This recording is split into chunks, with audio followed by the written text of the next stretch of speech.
Ballarbagulis, guys, and welcome back to our first interview of 2020, isn't it? It is. It's our first one of the year. It is, Yeah. Tis. Yeah. It is. And what a cracker. Ooh, yeah. We had yeah. Pablo Paul O'Cullen Yeah. in the studio.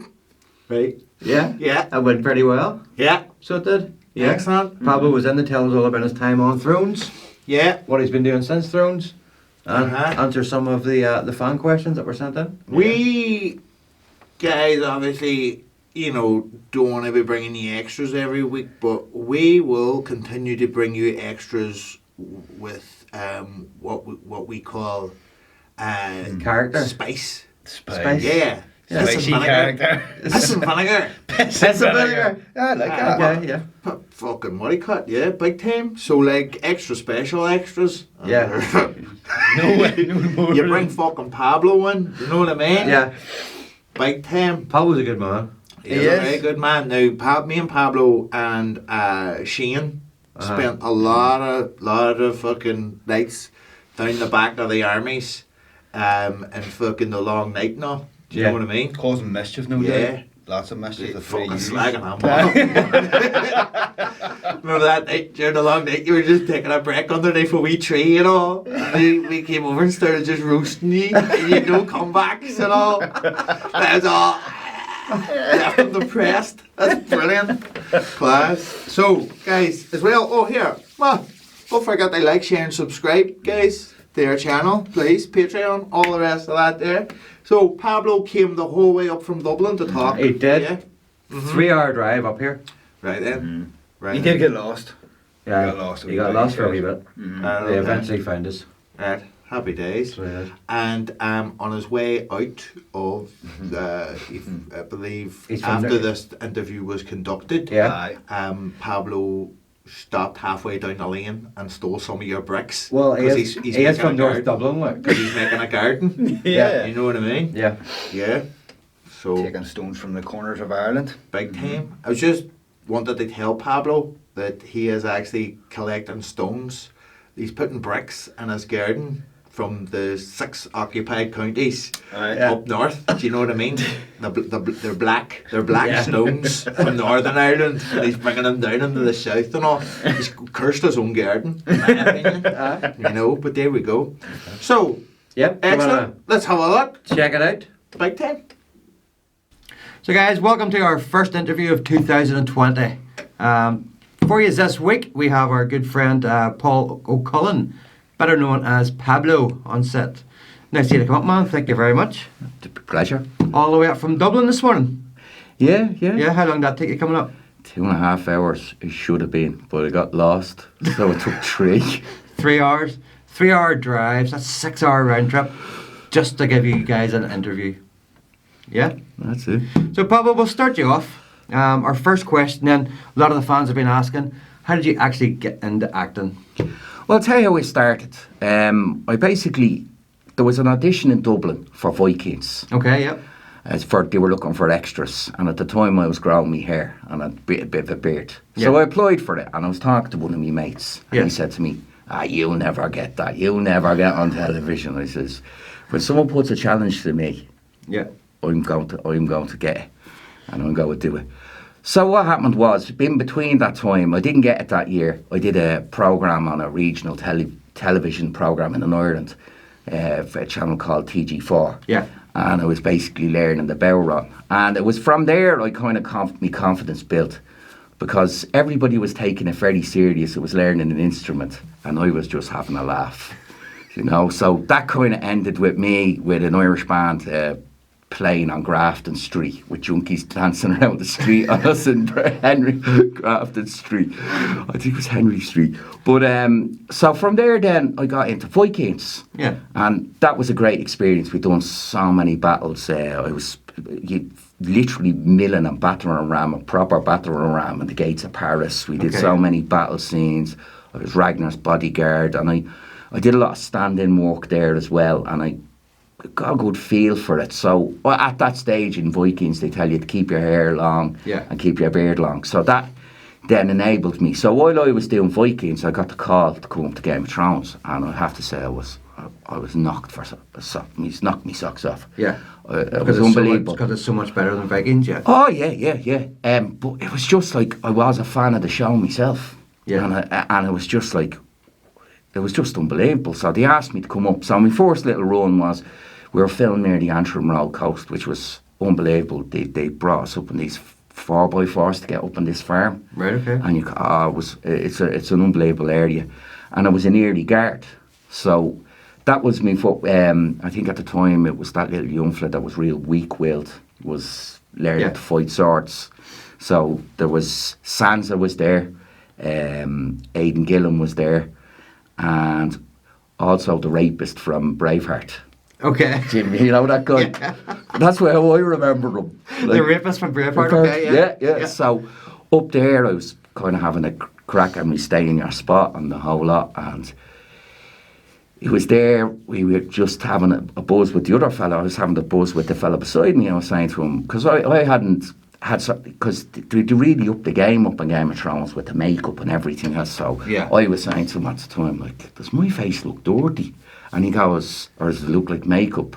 And he goes, no, it looks it looks like dirt. Yeah, grand. And of course, Sansa, the girl that plays Sansa Star, she loves copying accents. Yeah.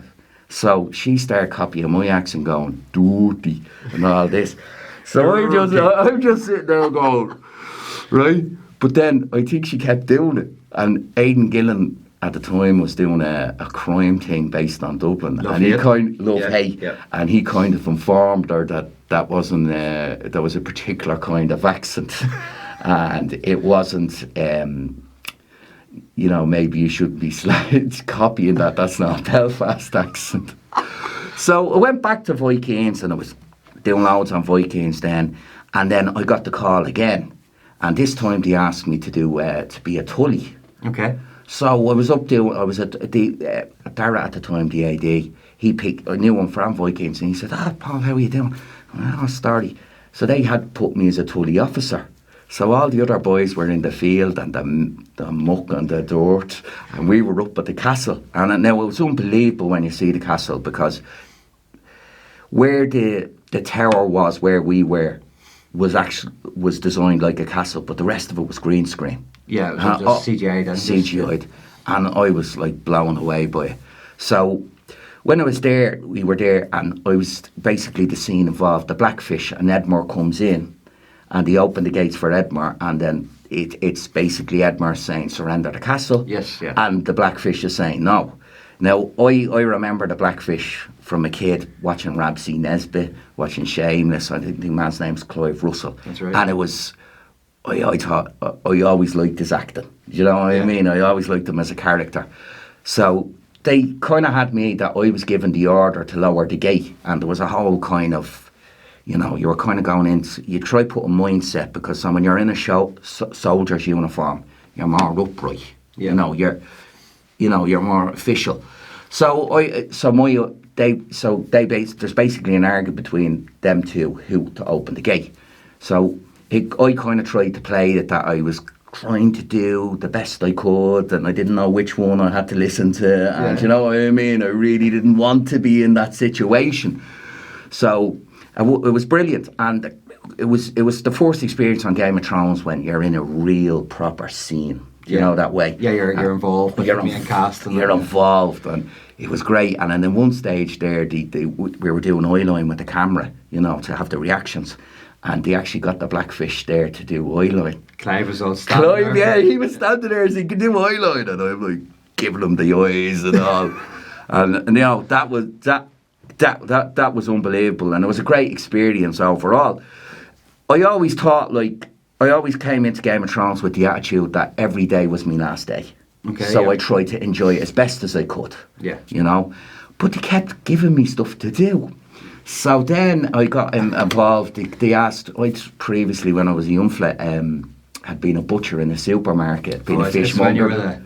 You were the butcher of Winterfell? Winterfell Butcher was on the ticket. Right? So I used to slag the Starks and said I was all their fathers. Right. We were 30 years before. So, sleep with their mother for free meat.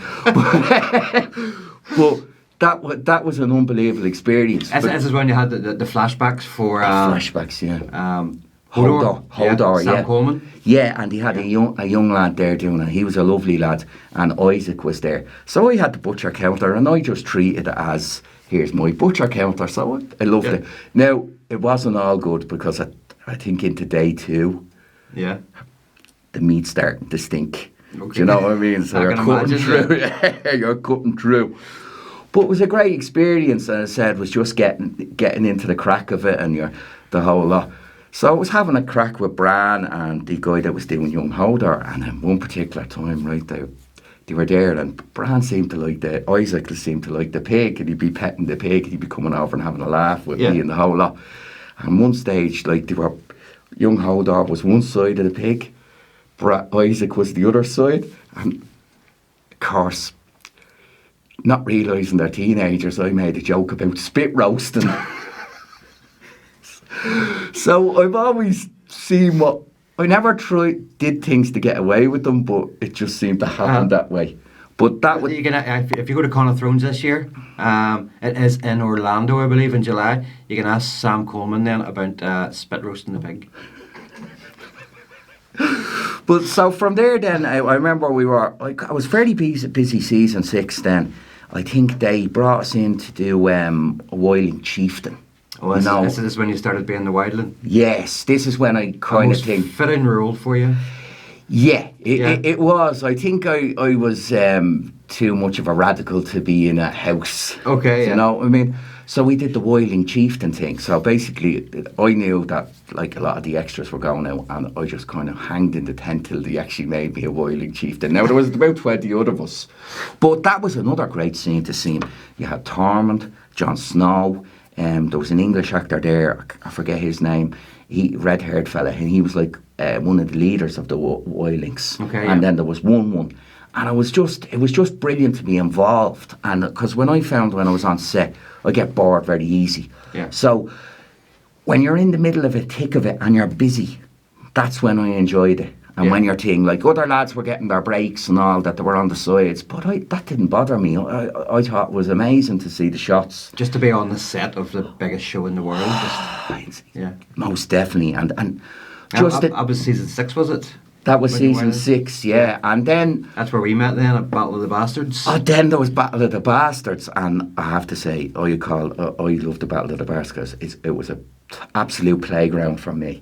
Now, I remember I was standing with the other Wailings, because at the time they had the Wailings were in one group, then they had the Starks. That's right, yeah. And then I can't remember the other crowd that they had beside them. Yeah. I think it was actually... They had the Stark Archers, you had the Wildlings, me and Andy were the Stark Archers. Yeah. And then you had the sort of foot soldiers, or the foot soldiers, yeah.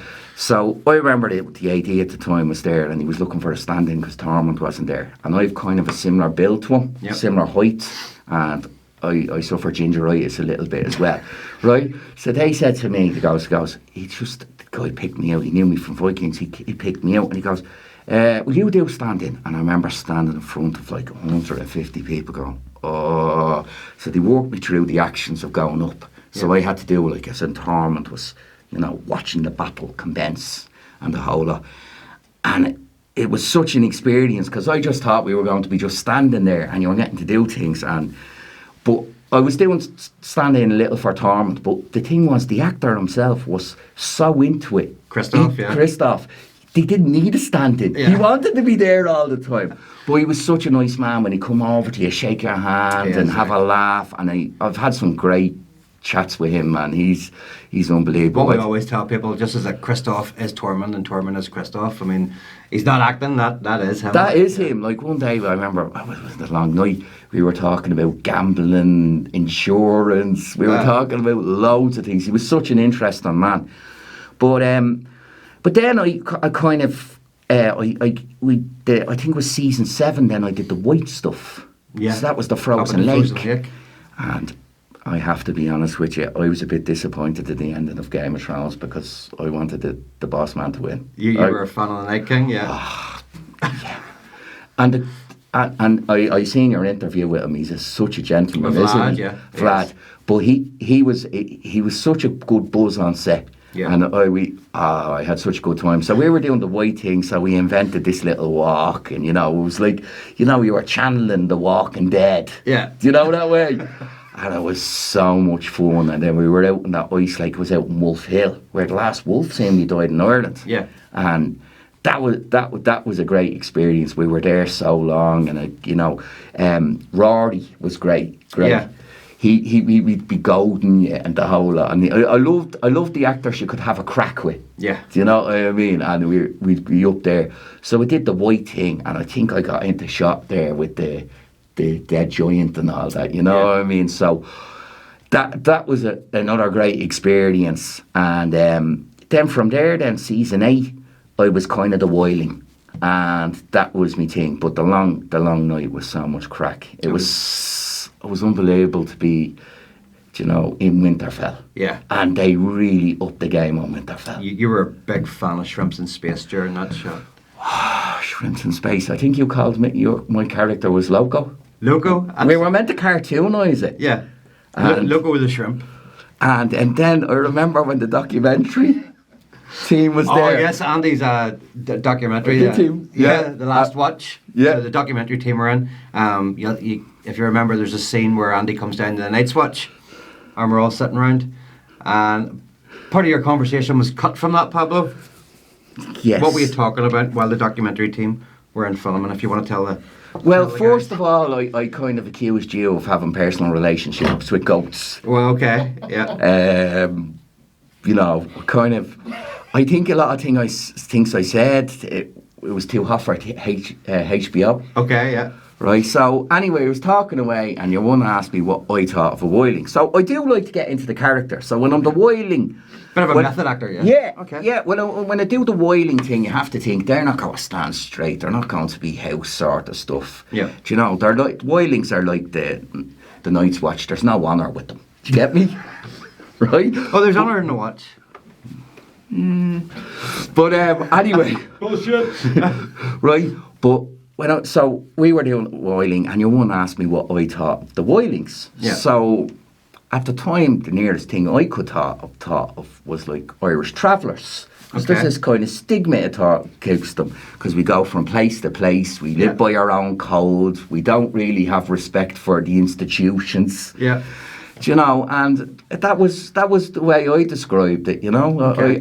I thought we were like, you know, travellers, or I think sometimes people call them, what did people call them? They're gypsies. Gypsies. Gypsies. So that's what I saw them as, you know. They were rough, they were tough, they were hard, but they did have a good heart. It's just if you seen them from the outside, they're loud, they can be obnoxious, you know, they can be... People are intimidated by them, but that was my take on it. But I don't know if I said it as well as I don't think you words said at it the time. politically correct, is that? Like, no. I've kind of politically corrected that. You have? You know, just Well in done. case I get stabbed back in Dublin. Hank, if anyone's going to do the stabbing, Pablo, it's usually you. Stab them in the back. That leads us on to our next question then. Okay, Pablo?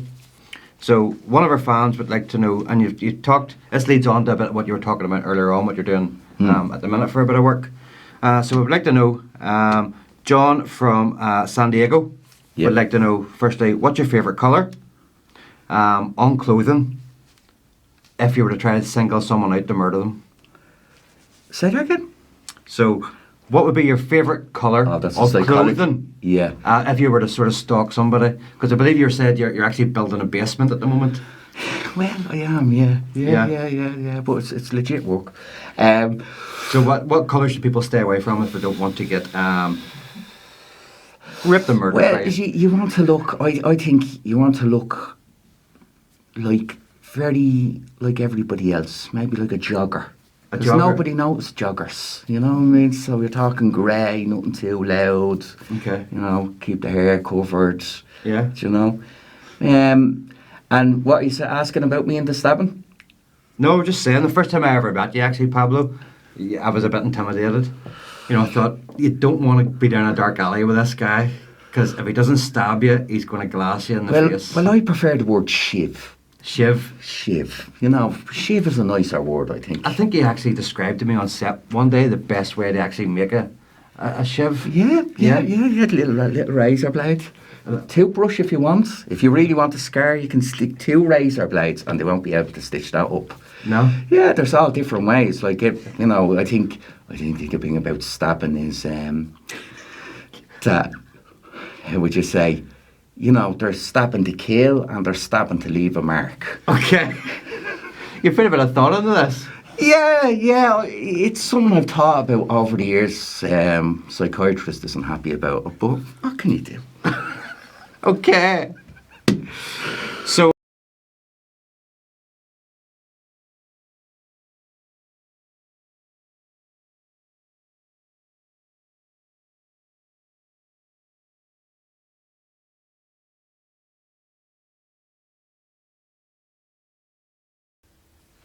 Not surprised. Not surprised. Do you know what? What? He spoke very, very well. He did. Spoke very, very well. Do Yeah. you know what I mean?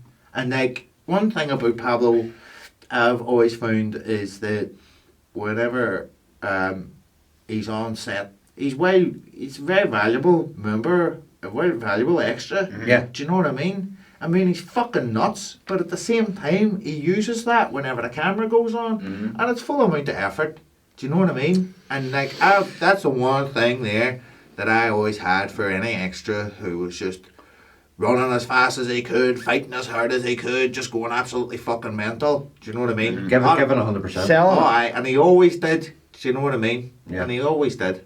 Always. So, that, you know what I mean? I have huge respect for him. Not only that, but he's fucking dynamite crack. Aye, Yeah. You know, so. He's a good guy. Aye, yeah, Very good guy. And I mean, I really like that. And I mean, if Pablo does mention if he hadn't done this video and you had heard Pablo's building a basement down Dublin. Oh, he's killing people and burying them in the basement. I mean, that's what you automatically Bad think. people, though. Bad people. Bad people. Okay. Well, yeah, alright. Maybe Alright. the odd one. Yeah, The odd yeah. dice that. So not great. Yeah. And that's Hopefully we don't read about him in the paper once this basement is complete. no, he's too careful. He's too careful. Too good. The thing about it is, as well, it's the whole point of the channel, bringing people in, telling their wee tales and Yeah. their connection to the show and stuff like that. Like, you know what I mean? So, like, obviously, I knew Pablo. I've been knowing him for a good while now because I actually met him down on Vikings. Yeah. I don't actually know whether I met him on Vikings or I met him on Game of Thrones. It's one of those guys. I don't remember meeting Pablo. I was just always fucking mates with him. Yeah. Do you know what I'm saying? Yeah. Yeah. So I don't remember whether I met him on fucking Vikings. I definitely don't remember if I met him on Vikings because I was high on Vikings. Do you know what I mean? Everybody was stoned on that production because nobody gave a shit because it wasn't Game of Thrones. Do you know what I mean? I was on the fucking ball during Thrones, like. Oh, yeah. But I don't remember meeting him. So great that he came in. Yeah. Fantastic. Well prepped. He was very well prepped. He was very well organised, yeah. He was. Good. Very informative. Excellent. Good Yeah, guy. no, you can tell. Yeah. He You knows can his tell shit. when he's talking about stuff. So that's great. And we've You know? got some other great interviews coming up over the coming few months. Slide this one down, ye. We've got. Slide this one down, Aye. Okay. Yeah, slide this one. You can go down ye, or you can slide one up ye. Okay. You know what I mean? Just right through. Kieran Belshaw, guys. Kieran Belshaw. He did the concept art for Game of Thrones, guys. New book out. Along with, you've got a collection of books. Helen Yeah. Sloane's photography book, highly recommended. Yeah. Michelle Clapton's costume book. Yeah. William Simpson's Storyboard. storyboards. Yeah. And then we got Kieran Belshaw with the concept art. Do you know what I mean? Which, as I love Kellen's and I love Michelle's and Williams was good too, but Kieran offers you an alternative look on how each scene could have looked from Yes. his concept, and of course then what it eventually turns into. Yeah. So guys, any questions for Kieran? Slot him in him in. underneath here. Slide them on in there. Aye. Lube up to your comment section. Put the Stick 'em in. nobody said anything about me doing this. Go for it, man. Do you know what I mean? They're fine with it. Put that into the costume. Or costume, the comment section. Put them into the comment section. Do you know what I mean? Yeah. Aye. Big time. Yeah. So, yeah, we'd love to hear them. Yeah. So I can ask Kieran some good fucking quality question. Yeah. Sunday as usual, guys, 8 p.m. for Live the streaming. live stream. GMT. Yeah. Like, share, subscribe, ring the bell.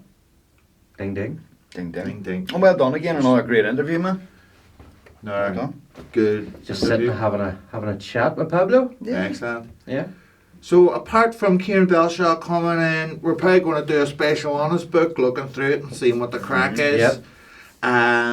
Bobby Marno's continuing war with Michael Bay, the film director, continues always. What do you call it? Hammer smoking fags while telling you he's given up the fags. Continues to this day. Hammer's always giving up the fags. He's always giving up the Give me fags. one up, take Bobby's. Yeah, giving up buying them. Standard. Like Yeah, Bobby's. big time. Standard. So, guys, please do not forget to like, share, and subscribe. As always, vote for our next movie and our next movie review. And yeah, hey, I was just thinking there. What? It just came to me. Cool. There's only one thing really left to do. What's that? And guys, to sign out. Yeah. So, gone, Bobby, for the watch. Motherfucker, watch!